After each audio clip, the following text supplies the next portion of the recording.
بسم اللہ الرحمن الرحیم۔ السلام علیکم۔ کاشانہ بصیرت کی یوٹیوب چینل پر ایک مرتبہ پھر آپ کا خیر مقدم۔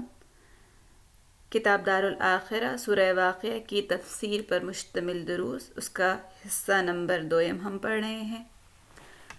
صفحہ نمبر 133 سے آغاز کرتے ہیں۔ درس نمبر 48 ختم کر چکے ہیں اور درس نمبر 49 کا آغاز یہاں سے ہو رہا ہے۔ بسم اللہ الرحمن الرحیم۔ وَنَحْنُ أَقْرَبُ إِلَيْهِ مِنْكُمْ وَلَكِنْ لَا تُبْصِرُونَ، یعنی ہم اس مرنے والے سے تم سے زیادہ نزدیک ہوتے ہیں لیکن تمہیں دکھائی نہیں دیتا۔ کل رات کی گفتگو لا تبصرون کے بارے میں تھی۔ آج کی رات بھی ہم اسی مطلب کی تائید میں مقدمے کے طور پر کچھ عرض کریں گے۔ ہیڈنگ ہے: انسان میں تمام عالم کے ادراک کی قوت موجود ہے۔ خداوند کریم نے انسان کو تمام عوالم کے ادراکات کی قوت عطا فرمائی ہے۔ عالم غیب و شہادت، ملک و ملکوت اور اسی طرح دنیا اور آخرت سب پر ادراک رکھتا ہے، البتہ جس عالم میں ہو اسے بالفعل جانتا ہے، جبکہ دوسرے عالم جس میں ابھی نہ گیا ہو اس کے ادراک کی صرف قوت موجود ہے۔ جیسے کہ جب بچہ ماں کے پیٹ میں ہو تو اس عالم یعنی دنیا یعنی خارج از رحم کے ادراک کی قوت موجود ہے، لیکن اسے جانتا ہے اس وقت جب دنیا میں آ جائے۔ جس طرح کھجور کا بیج بالقوہ درخت ہے، یعنی ممکن ہے کہ ایک بیج آخر میں درخت بن جائے، اسی طرح بچے بھی دیکھنے کی قوت، سننے کی قوت اور چکھنے کی قوت موجود رکھتے ہیں، لیکن یہ سنتا اور دیکھتا اور چکھتا اس وقت ہے جب دنیا میں قدم رکھے۔ ماں کے پیٹ میں تو صرف استعداد ہی موجود ہے۔ انسان کے اندر بھی وہ چیزیں ابھی عالم دنیا میں غائب ہیں، اسے جاننے کی صلاحیت موجود ہے، جیسے کہ ملائکہ کو ادراک کرنا، جہنم اور جنت کو ادراک کرنا، یہ سب اس کے لیے ممکن ہے، لیکن جب وہ مر جائے گا اور اس عالم میں جائے گا تو یہ سب چیزیں اس کے لیے فعلی ہو جائیں گی اور وہ سب کو درک کرنے لگے گا، جیسے کہ بچہ رحم مادر سے باہر آنے کے بعد سب چیزیں جاننے لگتا ہے۔ جیسے کہ نعمت کا ادراک کرنا لطیف ہے، یہ سب بشر کی فعالیت سے خارج ہے، لیکن اس میں اس کے حصول کی قوت اور استعداد موجود ہے کہ یہ کون عطا کر رہا ہے۔ بعض کوتاہ نظر جب دیکھتے ہیں کہ یہ ساری چیزیں یعنی ملکوت، جنت، جہنم انہیں نظر نہیں آتی، تو بجائے یہ کہنے کے کہ یہ سب چیزیں انہیں نہیں معلوم، کہتے ہیں کہ اصل میں ہے ہی نہیں، یعنی ان کے وجود کا انکار کر دیتے ہیں۔ گویا یہ کہنا چاہتے ہیں کہ وہ چیزیں جنہیں ہم آنکھوں سے نہ دیکھ لیں یا اسے نہ سن لیں اس پر کیسے یقین کر لیں؟ گویا جب ہم نے انہیں محسوس ہی نہ کیا تو پھر وہ نہیں ہیں، حالانکہ کتنی ہی ایسی چیزیں ہیں جنہیں ہم محسوس نہیں کرتے، اس کے باوجود وہ ہیں۔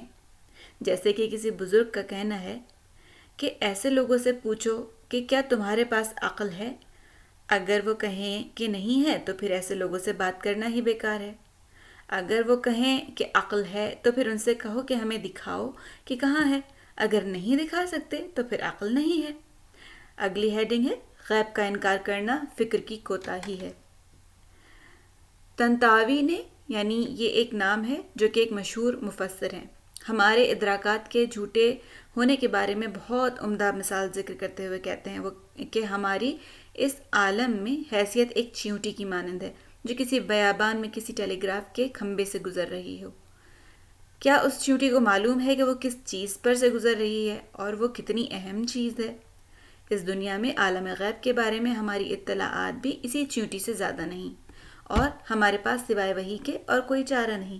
البتہ ان تمام باتوں کو ہم عقل کے ذریعے سے ثابت کر چکے ہیں، لیکن ان کی خصوصیات پیغمبر کی اور ان کے اوصیاء کی وجہ سے ہم تک پہنچی ہیں۔ وہ لوگ جو ملائکہ و جنات، شیاطین اور دوسرے عالم کے منکر ہیں، ان کی فکر انتہائی حد تک کوتاہ ہے، کیونکہ یہ واضح سی چیز ہے کہ نہ پانا نہ ہونے کی اوپر دلیل نہیں ہے۔ یعنی اگر کوئی کہے کہ بینک میں میرا کوئی اکاؤنٹ نہیں، تو اس کا یہ کہنا اس بات کی دلیل نہیں کہ میرے بینک میں پیسے نہیں ہیں، اس لیے دنیا میں ہی پیسے نہیں ہیں۔ اس طرح کہنا عقل مندی کی دلیل نہیں ہے۔ انسان کی عقل اس کے محتملات کی کثرت کو بیان کرنے میں پہچانی جاتی ہے۔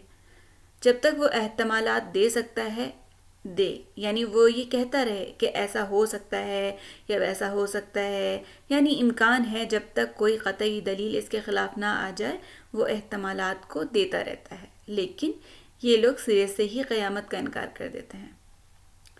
وَلَٰكِن لَا تُبْصِرُونَ، یہ ظاہر آنکھ کی وسعت بہت محدود ہے، جبکہ چشم برزخی ملکوتی اعماق کو بھی دیکھ سکتی ہے اور تمام اعمال کو دیکھتی ہے، اپنے اخلاق وغیرہ کو دیکھتی ہے۔ عالم ملکوت کی خصوصیات میں سے یہ بھی ہے کہ اس کی موجودات میں تکرار نہیں ہے، نعمت پر نعمت ہے، تجلی پر تجلی ہے، رحمت پر رحمت ہے، نور پر نور ہے۔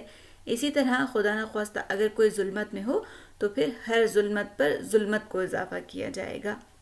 یہ ریفرنس دیا گیا ہے اس میں سورہ نبا کے آیت نمبر 20 یا غالباً 30 ہے کیونکہ مس پرنٹ ہے۔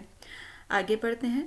امام علیہ السلام سے پوچھا گیا کہ کس طرح ممکن ہو سکا کہ امام حسین علیہ السلام کے اصحاب ایک دوسرے سے زیادہ شہادت کے مشتاق تھے اور ایک دوسرے پر سبقت کرنے کی کوشش کرتے تھے؟ آپ نے فرمایا کہ شب عاشور امام حسین نے معجزے کے ذریعے سے ان لوگوں کی آنکھوں سے پردوں کو ہٹا دیا اور ان کے مقامات کو انہیں دکھلایا۔ اس وجہ سے وہ اتنا مشتاق تھے کہ کب ان کے قفس عنصری سے ان کی روح پرواز کر جائے۔ ریفرنس موجود ہے بحار الانوار میں جلد نمبر 10 میں۔ اور وہ ایک دوسرے سے کہتے تھے کہ ہمارے درجات میں اور ہم میں زیادہ فاصلہ نہیں رہ گیا۔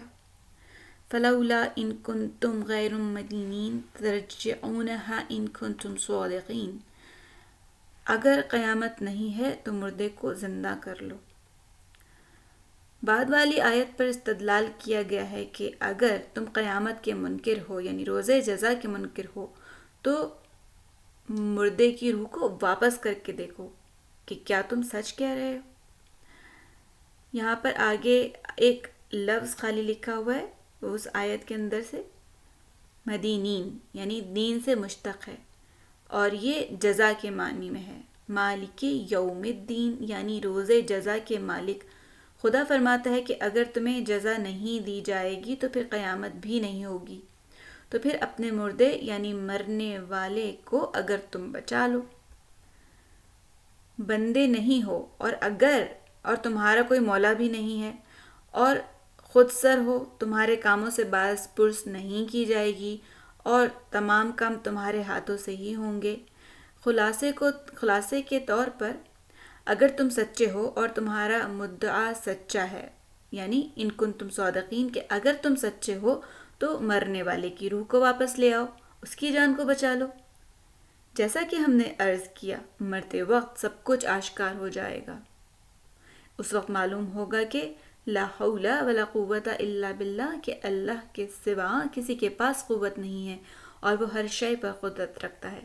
اسماء الہی جو کہ دعائے جوشن کبیر میں بیان ہوئے ہیں، ایک صفت یا من فی المہمات قدرت، کہ پروردگار تیری قدرت مرتے وقت معلوم ہو جائے گی کہ جب کسی کی مدد کام نہ آئے گی، اور دوست، رشتہ دار، قوم، قبیلے والے کچھ نہیں کر سکتے، سب جانتے ہیں اور خدا کی قدرت کا نظارہ کرتے ہیں۔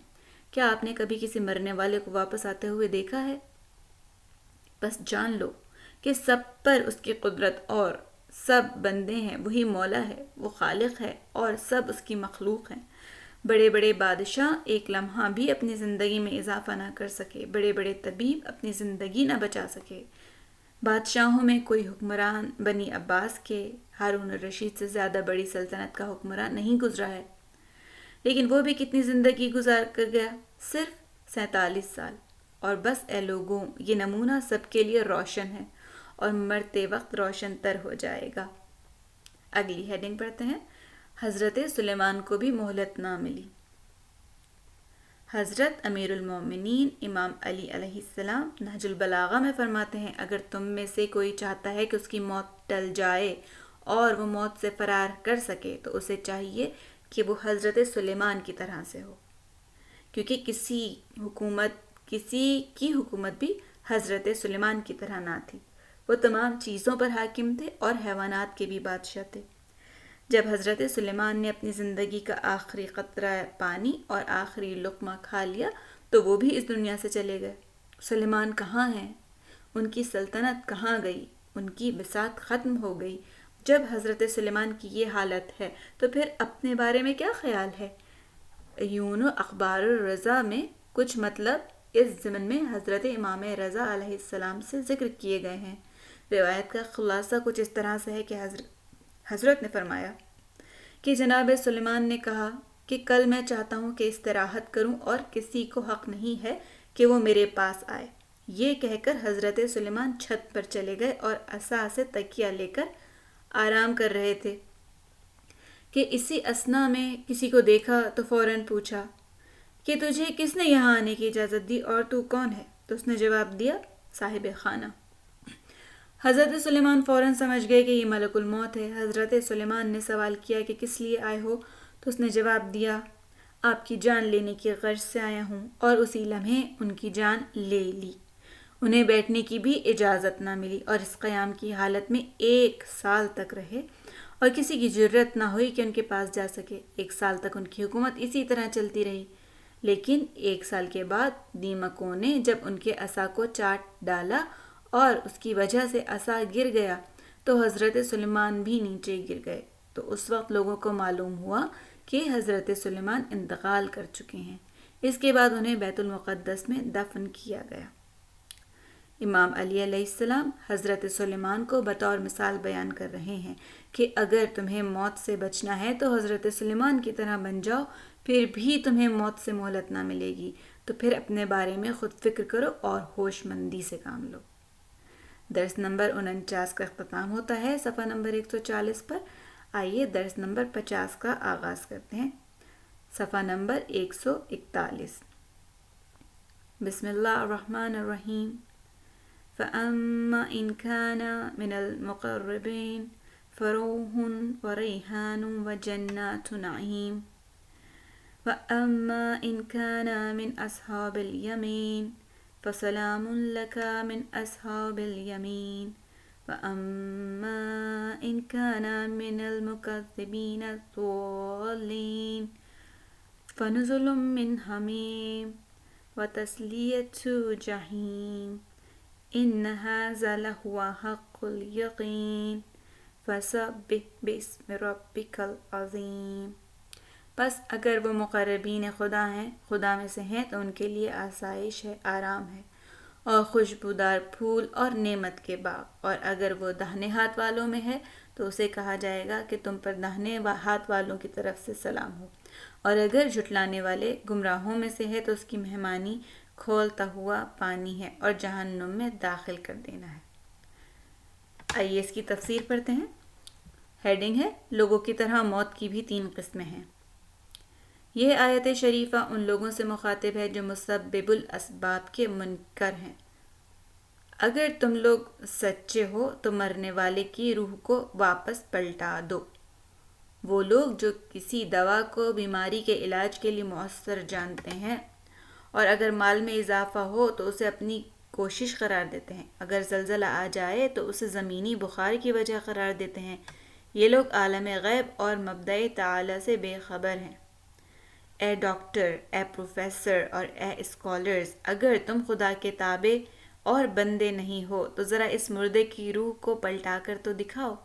یہ سارے بیانات کے بعد پھر موت کی قسمیں بتائی جا رہی ہیں، یعنی جان دینے کی کیفیت کو بیان کیا جا رہا ہے کہ یہ 3 قسموں پر ہیں، جیسے کہ لوگوں کے اعمال کے حساب سے 3 قسمیں ہیں جو کہ اول سورہ میں بیان کر دی گئی ہیں۔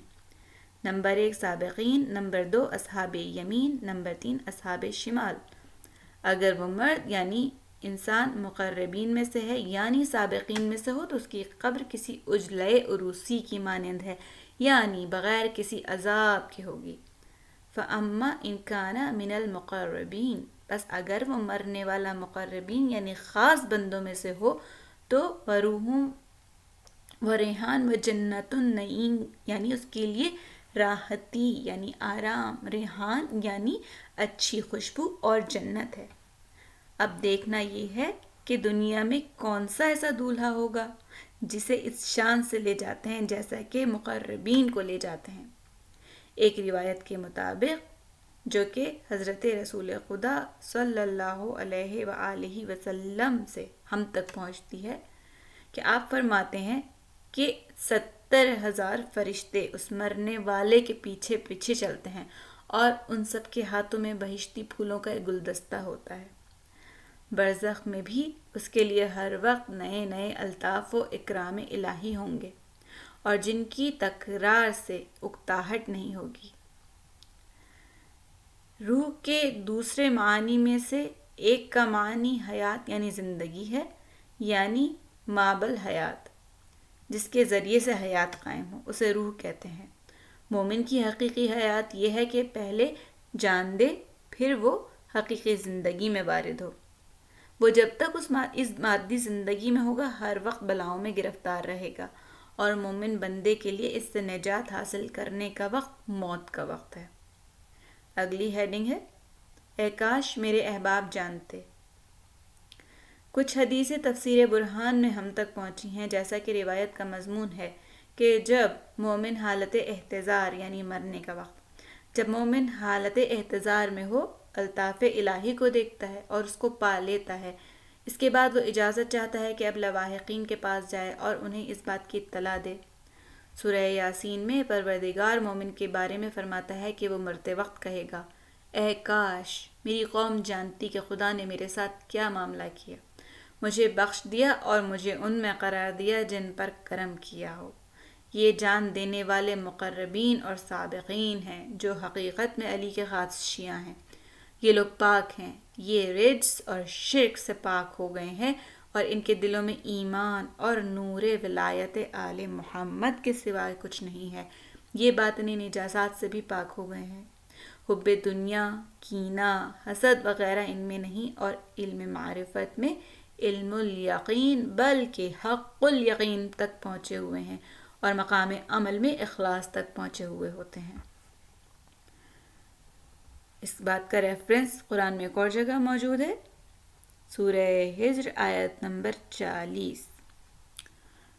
آگے ہیڈنگ ہے اصحاب یمین بھی آرام سے مریں گے۔ اگر کوئی مقربین میں سے ہو تو اس کی جان آسانی سے نکلتی ہے، جبکہ اگر کوئی شخص مقرب نہ ہو لیکن اس کی نیکیاں اس کی برائیوں سے زیادہ ہوں تو ایسا شخص اصحاب یمین میں سے کہلائے گا۔ یمین سے مراد محبان علی ابن ابی طالب ہیں۔ اس آیت کے ضمن میں شرح کو خود امام کے حدیث کے ضمن میں بیان کریں تو بہت بہتر ہے۔ مولا امیر المومنین بیان فرماتے ہیں کہ مرنے والوں کی 3 قسمیں ہیں، یا تو اس کو مرتے وقت نعمت جاویدان کی خوشخبری سنائی جائے گی، یا اسے ہمیشہ عذاب میں رہنے سے ڈرایا جائے گا، یا پھر وہ خوف و ہراس میں ہوگا، یعنی ایسا شخص نہ مقرب ہوگا نہ کافر، بلکہ یہ اصحاب یمین میں سے ہوگا۔ ایسا شخص علی علیہ السلام کو بھی دوست رکھتا ہوگا اور مال دنیا کو بھی، یہ مال و مقام کا بھی چاہنے والا ہے اور عبادت بھی کرتا ہے، تو ایسے شخص کو مرتے وقت حیرانی اور پریشانی کا سامنا کرنا پڑے گا۔ ہم لوگ خود ہی ایسی سرگرمیوں میں مصروف ہو گئے ہیں کہ موت کی فکر نہیں کرتے تاکہ موت سے پہلے اس کا تدارک کیا جائے، جبکہ متقی لوگ اپنی موت کے وقت سے پریشان رہتے تھے۔ البتہ مقربین کی طرح اصحاب کے بھی مختلف درجات ہیں اور ان کے مختلف مراتب ہیں۔ ان میں سے اعلیٰ مرتبے والے ایسے ہیں جن کی زندگی اور روح آل محمد کے ساتھ ہے۔ آگے ہیڈنگ پڑھتے ہیں روز عاشوراء امام حسین علیہ السلام کی یوم فتح ہے۔ سید ابن طاؤس رحمۃ اللہ علیہ اپنی کتاب اقبال الاعمال میں بیان فرماتے ہیں کہ امام حسین کے لیے عاشوراء حقیقت میں فرحت کا دن ہے، جس دن آپ اپنے محبوب اور مقصود تک پہنچ گئے، اور اگر ہمیں عزاداری اور غم کا حکم نہ ملتا تو یہ فتح کا دن ہوتا، لیکن یہ مصیبت تمام عالم میں بہت عظیم ہے، اور پھر اس سے شعائر مذہبی اور برکات وابستہ ہیں، اس لیے ہمیں ہر صورت میں عزاداری کرنا چاہیے۔ واقعی روز عاشوراء امام حسین کے لیے راحت میں ہونے کا دن ہے، جیسا کہ ان کے اصحاب کے لیے بھی ایسا ہی ہے، اور جو بھی مقربین میں سے ہو اس کے لیے جان دینا اولین یعنی روح و ریحان ہے، یعنی اسی کے لیے اس دنیا فانی سے اور اس کے شر سے چھٹکارے کا دن ہے۔ اسی وجہ سے امام علی ابن ابی طالب فرماتے ہیں کہ خدا کی قسم ابو طالب کے بیٹے کو موت سے اتنی انسیت نہیں ہے جتنی کہ ایک اونٹ کے بچے کو اپنی ماں کے پستانوں سے ہوتی ہے۔ امام علی علیہ السلام ایسے ہیں تو جو شخص آپ سے وابستہ ہے اسے اپنی حد تک ایسا ہی ہونا چاہیے۔ اگلی ہیڈنگ ہے جنت نعیم یعنی قیامت میں مقربین کے لیے ہے۔ ریحان جنت کے رزق، پھول اور خوشبو کے معانی میں آتا ہے۔ روح و ریحان مرتے وقت موت اور برزخ کے لیے ہے، جبکہ جنت نعیم قیامت کے لیے ہے۔ روایت میں ہے کہ جب کسی علی علیہ السلام شیعہ کے جنازے کو اٹھایا جاتا ہے تو 70,000 فرشتے اس کی تشیع میں شریک ہوتے ہیں، معذرت۔ ان میں ہر فرشتوں کے ہاتھوں میں ایک گلدستہ ہوتا ہے اور یہ اس کی روح کو آسمانوں کی طرف لے جاتے ہیں، اور جس آسمان کی طرف بھی پڑھتے ہیں تو اس آسمان کے ملائکہ کہتے ہیں کہ اس کی روح کی کتنی خوشبو ہے۔ اس طرح یہ فرشتے تمام آسمانوں سے گزر کر اس مومن کی روح کو عرش الہی تک لے جاتے ہیں۔ اس بات کا ریفرنس موجود ہے کتاب بحار الانوار جلد نمبر 3 میں۔ دوسرا گروہ اصحاب یمین کا ہے، جو مقربین کے درجے تک نہیں پہنچتے لیکن ایمان والے باعمل اور متقی ہیں۔ یہ عبادات اور واجبات کو انجام دیتے ہیں، لیکن یہ قرب کے مقام تک پہنچتے ان کے نیک اعمال غالب اور ان کے نامہ اعمال دائیں ہاتھ میں دیے جائیں گے اور ان کے نامہ اعمال کا پلڑا بھاری ہوگا۔ اگرچہ خالص علی کے شیعہ نہ بھی بن سکے لیکن ان کے دوست تو ہیں۔ آگے جو ایک آیت موجود ہے جس کو ہم نے تلاوت کیا تھا وہ میں آپ کے سامنے دوبارہ تلاوت کر دیتی ہوں۔ فَسَلَامٌ لَکَ مِنْ أَصْحَابِ الْيَمِینِ، پس تم پر اے اصحاب یمین سلامتی ہو۔ بعض نے کہا ہے کہ لکا مرنے والے سے خطاب ہے جو اصحاب یمین میں سے ہو، پس سلام ہو اے مومن اصحاب یمین پر، اور اے اصحاب یمین تو ہر طرح کی ناراحتوں اور غم سے اور عالم کے درد سے امان میں ہے اور تیرے لیے نجات ہے۔ اگلی ہیڈنگ ہے اصحاب یمین کی سلامتی اور علامہ ہلی کا خواب۔ علامہ ہلی سے منقول ہے کہ ایک روز انہوں نے ایک سچا خواب دیکھا۔ وہ کہتے ہیں کہ ہلہ ان کا آبائی وطن، اس میں ایک روز فاتحہ پڑھنے کے لیے قبرستان گیا۔ ایک قبر سے گزر رہا تھا تو دیکھا کہ اس پر لکھا تھا کہ فلاں سید، اور بریکٹ میں بات لکھی ہے کہ جو کہ ہلے کا نام تھا، کہ فلاں سید میں چاہتا تھا کہ میں اسے پہچانوں کہ یہ صاحب قبر کس حال میں ہے اور کون ہے۔ دوسری رات میں نے خواب میں ایک جلیل القدر سید کو دیکھا جو کہہ رہے تھے، میں وہی سید ہوں جس کی قبر تم نے دیکھی، اور خدا سے چاہا کہ مجھے پہچانو۔ میں ہندوستان کا رہنے والا تھا اور علم دین حاصل کرنے کی غرض سے ہندوستان سے عراق آیا تھا، اور اس لیے ہلہ آیا تھا کہ اس زمانے میں ہلہ حوزہ علمیہ تھا۔ آگے بیان کرتے ہیں کہ اور ہلہ کے کسی مدرسے میں تحصیل علم میں مصروف ہو گیا اور کسی کو میری حالت کی خبر نہ تھی۔ ایک روز میں بیمار ہو گیا اور نہایت فقر و فاقے میں تھا، اور بیماری بھی لگ گئی اور میرے تمام بدن میں سخت درد ہو رہا تھا۔ میں کمرے کے کسی گوشے میں نیم بے ہوشی کی حالت میں پڑا ہوا تھا۔ ناگاہ میں نے ایک نورانی آدمی کو دیکھا۔ ان کے دیکھتے ہی مجھے کچھ آرام ملا۔ وہ میرے پاس آئے اور میری احوال پرسی کی۔ میں نے کہا کہ مجھے بہت درد ہے اور بہت سختی میں ہوں۔ انہوں نے کہا کہ ڈاکٹر کو بلاؤں۔ اسی لمحے ایک اور آدمی کمرے میں آ گیا۔ وہ اتنا حسین اور خوشبودار تھا کہ میں اپنے آپ کو ہی بھول گیا۔ اس نے ہاتھ کو پاؤں پر لگایا تو پاؤں کا درد بالکل ٹھیک ہو گیا۔ پھر اس نے اپنے ہاتھوں کو اوپر کی جانب مس کیا تو مجھے کافی آرام مل گیا۔ اسی طرح وہ ہاتھ اوپر کی جانب مس کرتا رہا یہاں تک کہ گردن تک۔ جب اس نے اپنے ہاتھوں کو مس کر لیا تو میں نے دیکھا کہ میں اپنے بند سے بالکل آزاد ہو گیا ہوں، جسم میں درد بھی نہیں ہو رہا ہے۔ اس وقت ایک طالب علم میرے کمرے میں داخل ہوتا ہے اور فریاد کرتا ہے کہ ہائے یہ غریب سید مر گیا۔ پھر سب غسل و کفن کا انتظام کرتے ہیں، لیکن جب یہ مجھے قبر میں لے جانے لگتے ہیں تو مجھ پر عجیب سی شدت طاری ہو جاتی ہے، جیسے کہ کسی انسان کو کسی پہاڑ سے پھینکا جا رہا ہو، اور نہ گفتبہ نہ رہ جائے کہ وہ شخص جو پہلے میرے کمرے میں آیا تھا وہ اس سید کے نیک اعمال کی ملکوتی صورت میں تھے، اور جبکہ دوسرا شخص جو بہت زیبا تھا اسرائیل فرشتہ ملک الموت تھا۔ اگلی ہیڈنگ ہے ملک الموت کی صورت اشخاص کے اعتبار سے ہے۔ جاننا چاہیے کہ ملک الموت کی صورت مرنے والے شخص کی نسبت مختلف ہوتی ہے۔ اس حدیث سے بھی ظاہر ہوتا ہے کہ جس میں حضرت ابراہیم اور اسرائیل یعنی ملک الموت کے درمیان گفتگو ہے۔ حضرت ابراہیم ملک الموت سے کہتے ہیں تمہاری صورت کافروں کی روح قبض کرتے وقت کیسی ہوتی ہے؟ اسے دیکھنا چاہتا ہوں۔ ملک الموت نے کہا کہ آپ وہ صورت برداشت نہیں کر سکتے۔ حضرت ابراہیم نے کہا کہ مجھے دکھاؤ، تو اسرائیل نے وہ چہرہ دکھایا تو ابراہیم غش کھا گئے۔ اس کے بعد اسرائیل سے کہا کہ مومن کی روح قبض کرتے وقت جو صورت ہوتی ہے اسے دکھاؤ۔ حضرت ابراہیم نے کہا تو اسرائیل نے وہ صورت اختیار کر لی۔